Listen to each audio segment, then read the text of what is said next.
Hello everyone, and welcome to Understanding the Self. And today, we will tackle about the self from perspective of anthropology. In this topic, there will be a learning objectives after we will tackle all about. But first, I will introduce myself. I am Polnio C. Bilacho, a first year BSNT student. Also a reminder, this is for educational use only. Our group is allowing our instructor, Mr. Roldan Ardinas, to use this as an educational material.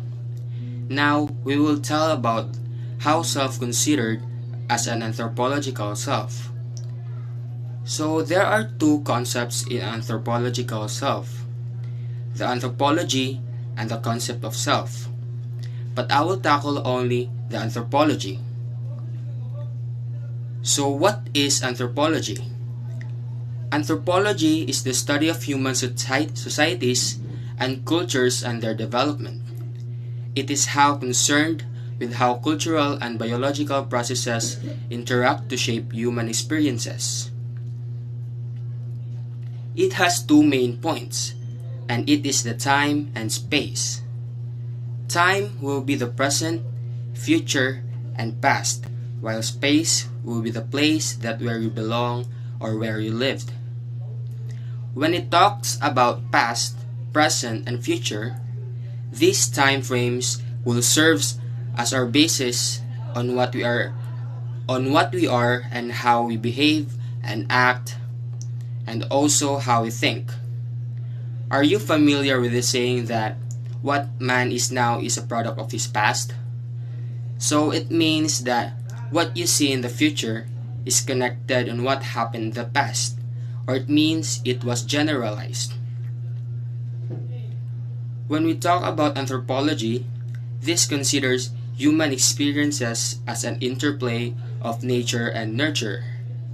They both answers the questions who am I, who you are, or who am I. Nature refers to what we are born with and includes our biology, genetics, and similar characteristics.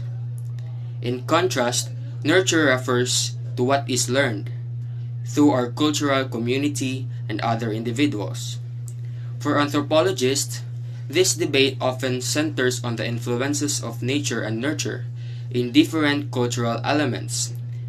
Eye color and skin pigmentation are examples of nature because they are present at birth and determined by inherited genes. Language and having a regional accent are learned after birth and occur through nurture.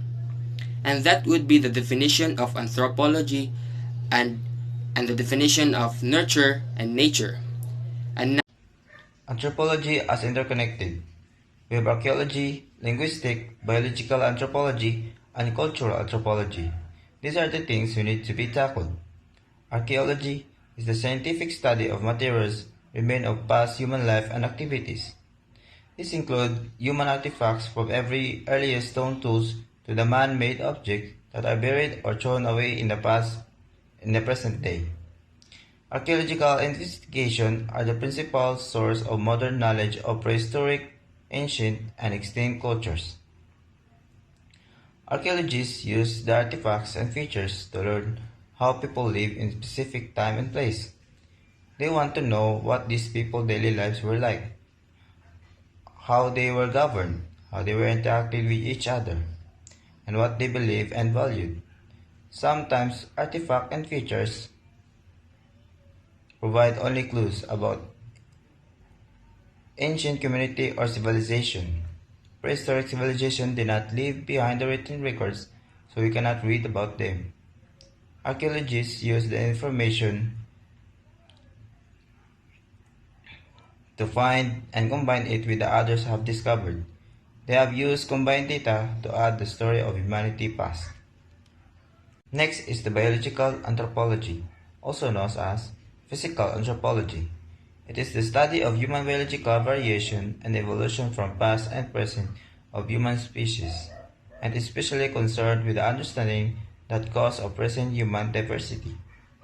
Biological anthropologists seeks to document and explain the patterning of biological variation among the contemporary of human population. It traces the evolution of our lineage through time in the fossil record, and provide comparative perspective on human uniqueness by placing our species in the context of other living primates. The evolutionary studies also extend the modern human biological and behaviors variation. One fascinating area of current interest is the degree of which human behavior is rooted in biology rather than the culture. In the general area of human ecology, it recent to the concern emphasizes the amplification of for vulnerable human groups for changes in climate, land tenure, and economy. This era also emphasized on question of environmental conservation in the modern world. These are more recent interests in human ecology occur alongside to the more traditional concerns with focus of human biological variation and correlates of this variation. Next will be the linguistic anthropology and cultural anthropology that will be explained by my next groupmate. Linguistic apology is the interdisciplinary study of how language influences social media or social life. It is the branch of anthropology that originated from the individual to document, engage language, and has grown over the past century to encompass most aspects of language, structure, and use. Linguistic apology explores how language shapes communication from social identity and group membership, organize large-scale cultural beliefs and indigenous and develops a common cultural representation of natural and social worlds. Linguistic anthropology. Human survivors is primarily likened to their ability to communicate. So that sense said that we have the same language and linguistic apology. Now we have the same language. It because we need to communicate to someone that we would like. We would like to understand that that is one thing to also to survive language identify a group of people. So for men says ability more okay or may identify more and it's the true is language example. It assumes that the human language faculty is a cognitive and the social achievement that provides the intellectual tools for thinking of acting of the world. So it's the study must be done by indicate documents of what speakers that they engage of daily social activities. Cultural apology is a major division of anthropology that deals with a study of culture. It is of aspects that use the method, concept, and data anthropology ethnographically and ethnography, folklore, and linguistics. It is the description of analysis of the diverse people of the world. Linguistic apology is an interdisciplinary field indicate that the student of a language that cultural resources and speaking of a cultural practice. Cultural anthropology is a culture describe a group of a people ways of life. Okay, culture anthropology are instead is knowing that makes one group of manner or leading particular of group and form a essential part of a member personal and social identity. Cultural anthropology. Culture is describe a group of people way of life. Good day everyone, I am Cadet Kada Alexis. So I explain all about the topic of the concept self. For me, according according to the Filipino culture, in Filipino culture, kalooban refers to one's inner self, or more specifically to the internal dimension ng person identity, an external the counterpart, labas the physical outward appearance. More Filipinos self-image can be varied as his on her and background, without saying the all Filipinos alike regardless to the of all this, and he is conscious of being a Filipino, physically detached of this one, and no matter how to say defines the Filipino, that you are personally proud of yourself, being solidarity of the family unit, security, uh, small groups, personalize the concept, loob, loob or kalaob. The three main aspect: private self, public self, collective self. First, the private self. It's the part of self that is known in mainly oneself, such as one's inner feelings of self-concept. It may be similar to the different from the public self of one revealed to others, and one to the aware of true feelings and self-worth, as opposed to the outside physical. For example, karang magtanaw ka sa salamin, this as a private self. Or for example, there are more private awareness, example like your feeling your stomach lunch up when you realize you forgot to study the important test, or feeling and your heart has fluttered when you see someone you are attracted to others. That is another example of private self-awareness.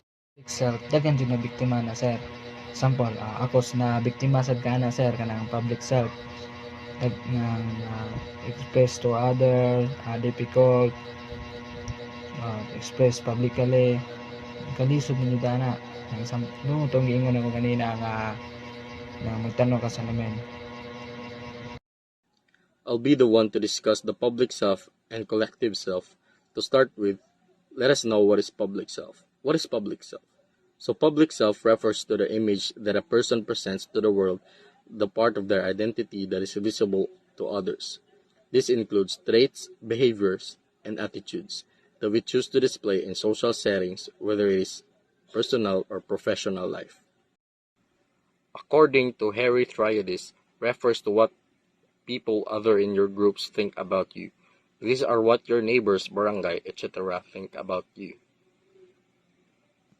Public self is the information about the self, or an infrared view of the self that is conveyed to others in action, self-description, appearance, and social interaction.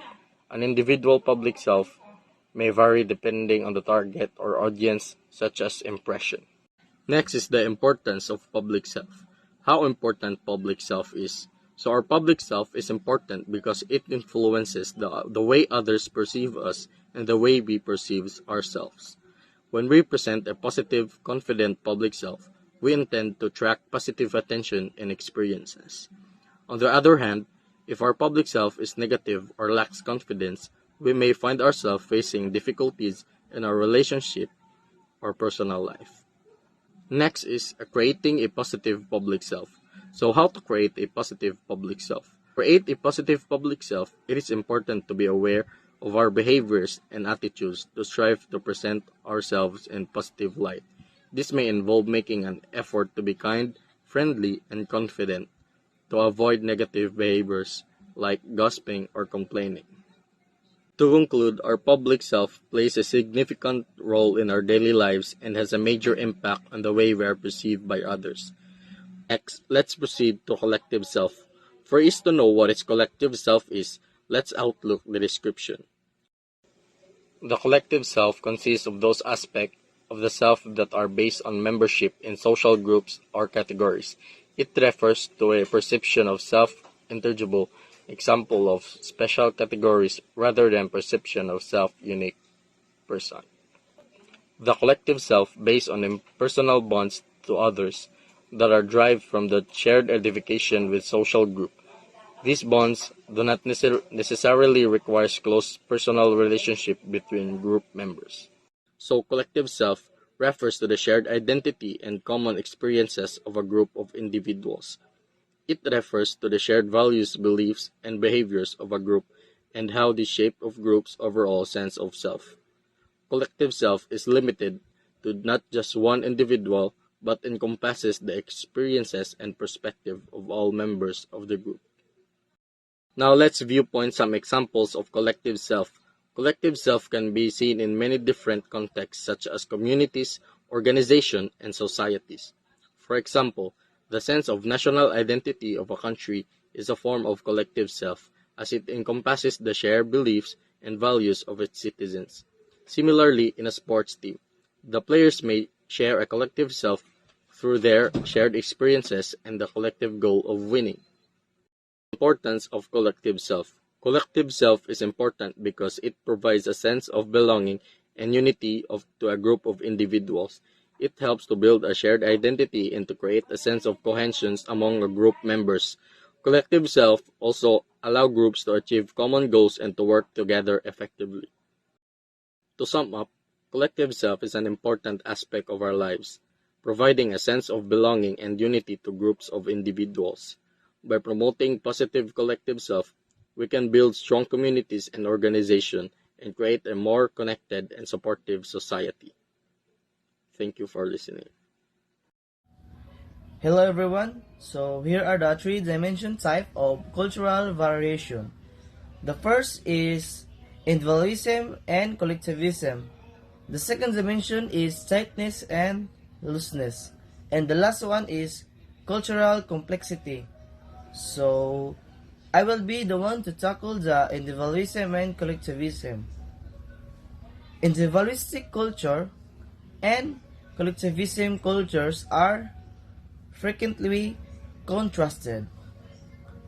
While individuals emphasizes the importance of each person's rights and interests, collectivism emphasizes the value of the group.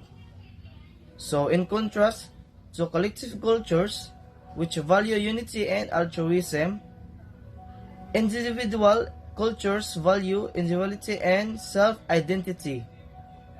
These cultural variations are widespread and have a significant impact on many phases of a collective's and individualist culture can affect the purchase, dress, learn, and do business. So, the impact of collectivism are the people within collective cultures are in a variety of ways. So what are the advantages does individual provides? So the first is also individuals increases self-insurance. Second, encourage personal excellence, and the last one is foster creativity. It can also result in resistance to change, a lack of a teamwork, and increase in confrontations. So, for example, workers who live in a collective culture might strive to sacrifice their own happiness for the greater good of the group. Those from the individual's cultures, on the other hand, may feel that their own well-being and goals carry greater weight. Hello everyone, I am Cadet Umpoy and I am here to discuss about tightness, looseness. The concept of cultural tightness, looseness as cultural traits was introduced in anthropology to classify different forms of traditional societies along continuum. Later, Triandis proposed the concept as an important cultural dimension of modern societies, complementing other cultural features or characteristics as used for classification of cultures before.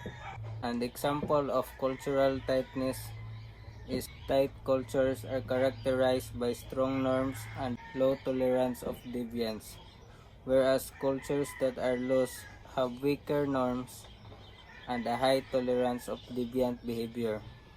For example, Singapore is a tight culture with strict rules and incredibly high penalties for violation. The next topic that we're gonna tackle is about cultural complexity.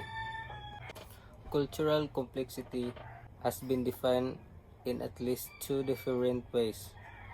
First, Murdoch and Probus conceptualize cultural complexity not as a single construct but rather as a set of contracts by which societies may be distinguished along the lines of non-developmental sequences.